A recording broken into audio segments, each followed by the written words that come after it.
Lauren down here from the Herald Sun again. Just another quick one about Angela's question on equality just before. We've got quite a large pay dispute happening with our Australian women's soccer team at the moment. Is it frustrating for you as someone who's so prominent in your sport, and we heard you say on the Ellen show the other day you are the richest fighter in UFC, that sort of thing is still going on? I think that how much you get paid should have something to do with how much money you bring in. I'm the highest paid fighter, not because Dina and Lorenzo wanted to do something nice for the ladies. They do it because I bring in the highest numbers. They do it because I make them the most money. And I think that the money that they make should be proportionate to the money that they bring in. In the bathroom with this girl. So Clark Goldband, what are the stats? Well, Nancy, the stats are hard to know right now because Duke no longer in the league. Hofstra, number 2 ranked Hofstra, surging ahead of Sacred Heart last night, 19-. Clark, I don't mean the athletic stats. I mean the rape stats. What would that have to do with this case? I'm sorry, Nancy, I misunderstood, but we do have the race. Welcome to Friday Night Raw Feminist Videos. Let's take a quick look at that action replay. What are the stats? Well, Nancy, the stats are hard to know right now because Duke no longer in the league. Hofstra, number 2 ranked Hofstra, surging ahead of Sacred Heart last night, 19-. Clark, I don't mean the athletic stats. I mean the rape stats. What would that have to do with this case?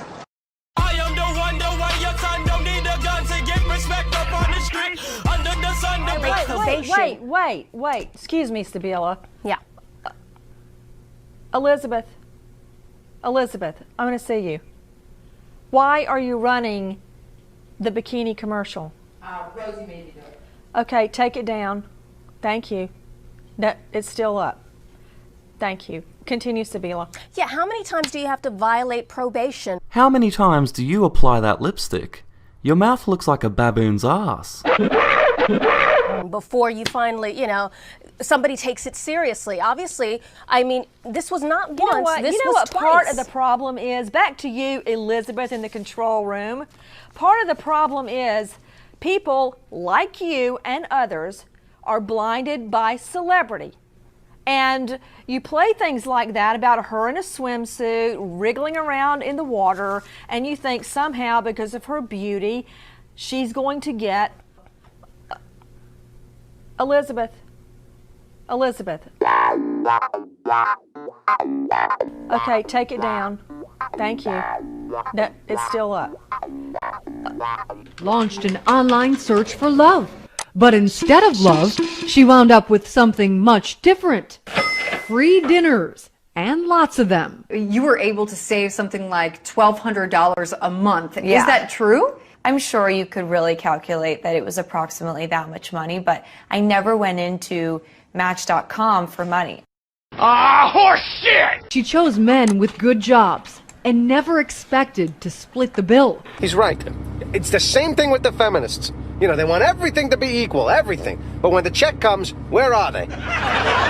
This awkward first date scene in the movie Kissing Jessica Stein. We split the salad, but I think, as I recall, you ate a little bit more.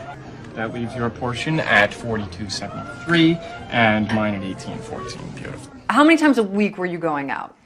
I would say an average of 4 to 5 times a week. So you were hitting it pretty hard. I was. In less than a month and a half, she went on about 30 dates, and the savings started to add up. New York is really expensive, and a lot of these experiences I wouldn't have been able to have if I hadn't, been on Match.com and gone through this. This was my own Sex in the City. Shut the fuck up! Shut the fuck up!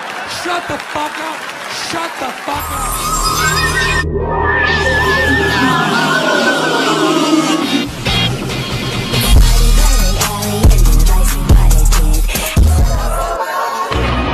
This is America. No. First off, let me say that this song was not meant for this. Childish Gambino wrote the song for people like me, minorities like me, who have been discriminated against. Shut up, bitch! Oh my God! We'd like to hear some thoughts and some comments you made earlier this week about domestic violence. For our viewers who haven't heard them, here's what Mark had to say. blokes who've lost self-esteem, they've lost their job, they're welfare dependent, they've got other troubles, drugs, alcohol in their life.